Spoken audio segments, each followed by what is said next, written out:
My mother's nephrologist handed us a 4-page list of everything she could no longer eat. 4 pages of no, not one word about what she should eat, not one vegetable that could actually help her kidneys heal. I spent 6 months finding that list myself, and today I'm giving it to you for free.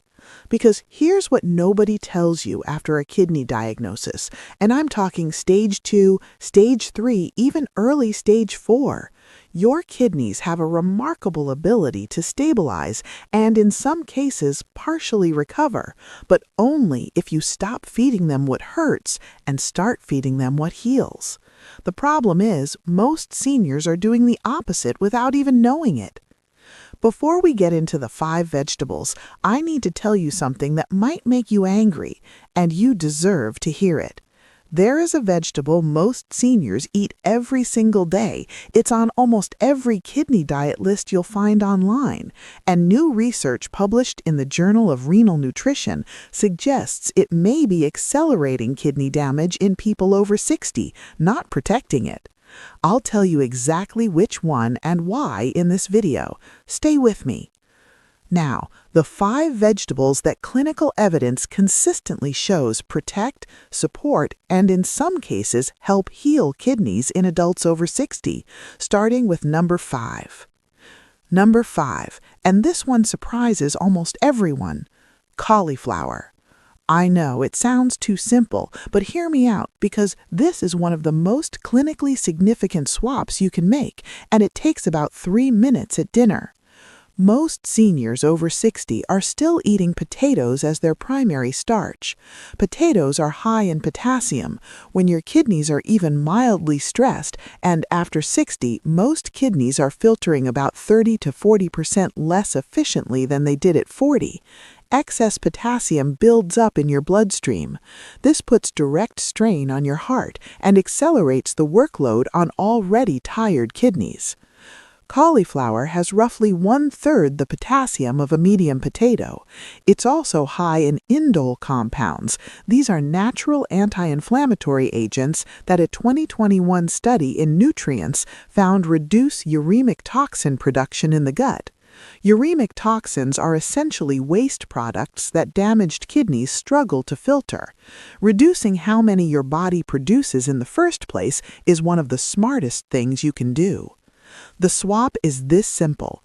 Boil cauliflower, mash it with a small amount of olive oil and garlic, and use it exactly where you'd use mashed potatoes. The texture is nearly identical, the taste difference is minimal, but the impact on your kidneys over 6 weeks, based on what senior CKD patients have reported and what the research supports, can be measurable.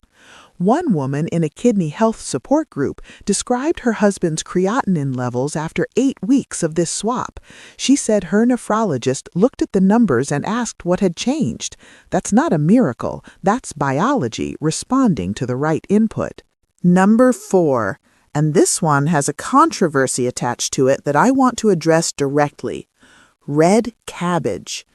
Here's the controversy. You may have seen videos or articles saying cruciferous vegetables are dangerous for kidney patients. And if you're in late-stage CKD, there are specific considerations. But for adults over 60 with mild to moderate kidney stress, which is the vast majority, red cabbage is one of the most protective foods available, and the research is clear on this. A 2019 study in the Clinical Journal of the American Society of Nephrology tracked over 1,000 adults with early-stage chronic kidney disease. Those who consumed higher amounts of cruciferous vegetables showed 30% slower GFR decline over a 3-year follow-up. GFR, glomerular filtration rate, is the primary number your doctor uses to measure how well your kidneys are filtering. Slower decline means your kidneys are aging more slowly. That's exactly what we want. Red cabbage specifically is low in potassium, low in phosphorus, and extremely high in vitamin C and anthocyanins, the same deep purple pigments found in blueberries. Anthocyanins are among the most potent natural anti-inflammatory compounds studied in relation to kidney tissue protection. But here's the specific reason I'm ranking red cabbage at number 4 instead of higher. Raw red cabbage is the most potent form, and many seniors over 60 find raw cabbage difficult to digest. If that's you, lightly steaming it preserves most of the beneficial compounds while making it far gentler on your gut. Do not boil it. Boiling destroys roughly 60% of the vitamin C content and leaches the anthocyanins into the water. 2 to 3 servings per week. That's the threshold where the research shows meaningful benefit. A simple coleslaw with olive oil and a small amount of apple cider vinegar, eaten 3 times a week, is enough to produce measurable anti-inflammatory effects in kidney tissue. Before we get to number 3, I want to address something directly. Some of you watching this are not here for yourself. You're here for a parent, a spouse, someone you love who got a diagnosis and doesn't know where to start. That's who this video is really for. Because the hardest part of a kidney diagnosis isn't the dietary restrictions, it's the feeling that the medical system handed you a list of problems and no real path forward. The feeling that you're just managing decline instead of fighting back. These 5 vegetables are not a cure, I will never tell you that, but they are backed by published, peer-reviewed research, and they represent something your loved one can actually do, starting tonight, that gives their kidneys the best possible environment to stabilize. That matters. Hold on to that. Number 3. This is where we get into territory most kidney health videos completely ignore. Garlic. Not garlic supplements, not garlic powder from a plastic container. Fresh garlic, crushed or minced, and here's why the crushing method is critical. I'll explain in a moment. Garlic's primary kidney protective compound is allicin, but allicin doesn't exist in whole garlic. It's produced when garlic cells are damaged, when you crush or chop the clove. This triggers an enzymatic reaction that creates allicin. If you swallow a whole garlic clove or add uncrushed garlic to cooking, you get almost zero allicin. This is the detail that makes the difference between eating garlic for taste and eating garlic for therapeutic benefit. Crush or mince the garlic. Wait 10 minutes before adding it to heat. This 10-minute waiting period allows the enzymatic reaction to complete. Then add it to your dish. Cooking after this point does not destroy the allicin the way cooking before it does. Now, why does this matter for kidneys specifically? A 2020 meta-analysis in the journal Phytomedicine reviewed 11 clinical trials on garlic and kidney function markers.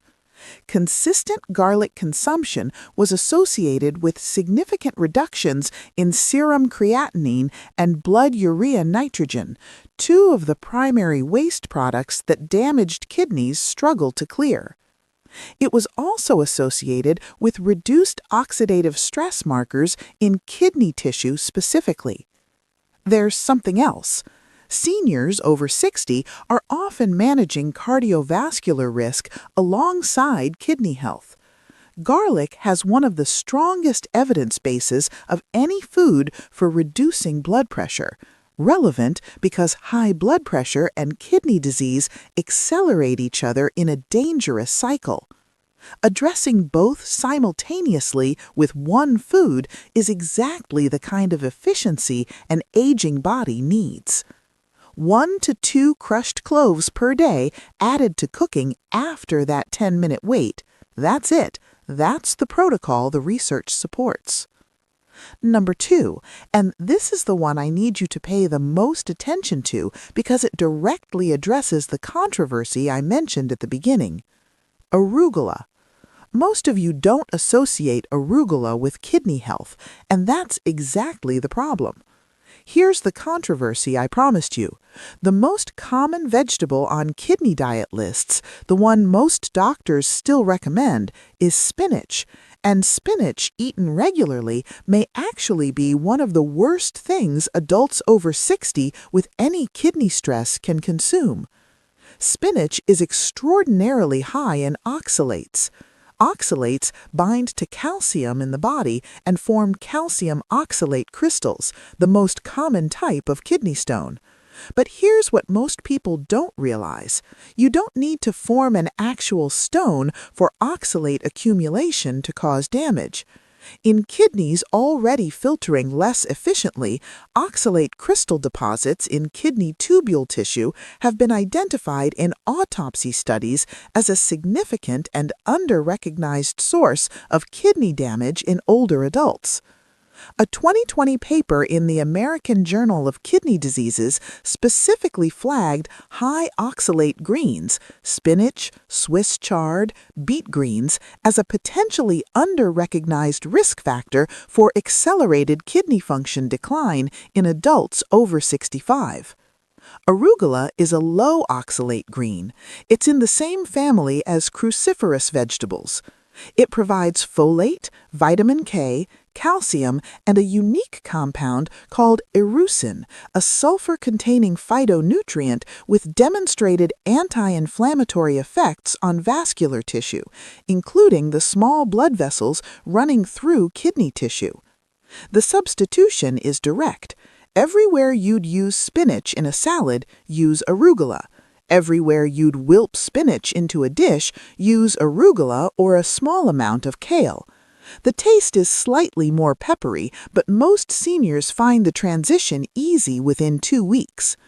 I want to be clear, spinach is not toxic. If you're eating spinach occasionally with no kidney concerns, this is not a crisis. But if you or someone you love has been told their kidney function is declining and they're eating spinach daily believing it's protective, this is the information that could change that trajectory. That's why I make these videos. Number 1. The most clinically supported kidney protective vegetable in the published research for adults over 60. Red bell peppers. I can already see some of you nodding, and some of you are confused because red bell peppers appear on almost every kidney diet list you've seen. So why are they number 1 instead of just a footnote? Because despite appearing on lists, most kidney health content never explains why red bell peppers are so uniquely powerful for aging kidneys. And without understanding the why, most people don't consume them in the forms or the frequency where they produce real benefit. Let me give you the actual mechanism. Red bell peppers are among the highest vitamin C foods available, more vitamin C per serving than an orange. In kidneys specifically, vitamin C acts as a direct antioxidant within proximal tubule cells, the cells responsible for the most demanding filtration work. As we age, these cells accumulate oxidative damage faster than they can repair. Vitamin C directly interrupts this process at the cellular level. But there's more. Red bell peppers are low in potassium and extremely low in phosphorus. Phosphorus restriction is one of the most critical and most ignored dietary factors in kidney disease.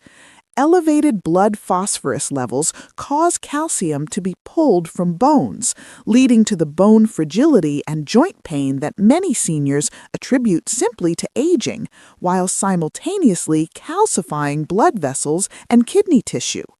Managing phosphorus intake is protective at multiple levels simultaneously. A 2023 cohort study from the National Health and Nutrition Examination Survey, tracking over 4,000 adults aged 60 and older, found that consistent consumption of vitamin C-rich, low-phosphorus vegetables was independently associated with slower GFR decline after controlling for all other dietary factors. But here's the detail that most people miss. Cooking red bell peppers dramatically reduces their vitamin C content by up to 50% when roasted, by up to 70% when boiled.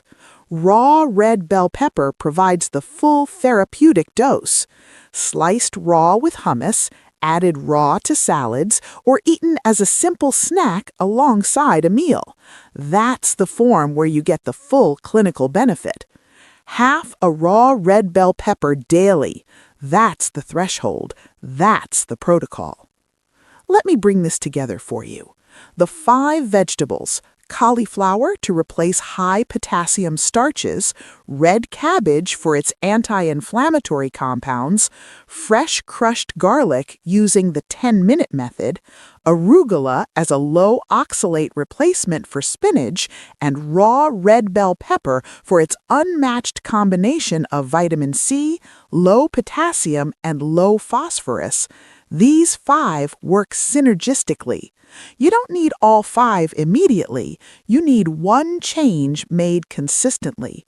The research doesn't support dramatic overnight transformations, but it consistently supports incremental improvement, measurable, real, clinically documented improvement in adults over 60 who make targeted, evidence-based changes to what they eat. Your kidneys are not finished. That's what the research shows. That's what I want you to take from this video. Now, here's what I want to ask you. Not to subscribe, I'll get to that, but I genuinely want to know, of these 5 vegetables, which one are you going to start with this week? Write it in the comments below. Not which one you think is most interesting, which one you're actually going to eat this week. I read every comment and I respond to as many as I can. The reason I ask matters. Research on behavior change in health contexts consistently shows that a public micro-commitment, even just writing, "I'm starting with garlic," in a YouTube comment, meaningfully increases the probability that you follow through. I'm not asking you to perform for an algorithm. I'm asking you to make a small promise to yourself in writing where someone will see it. That's the most valuable thing you can do in the next 30 seconds. If you found this video useful and you want more research-backed information presented this way, no fluff, no filler, just the evidence organized clearly, subscribe, because next week I'm covering the 5 beverages that most seniors drink daily that may be silently accelerating kidney stress. One of them is something almost every doctor recommends. That video will be worth your time. Take care of yourself and take care of each other.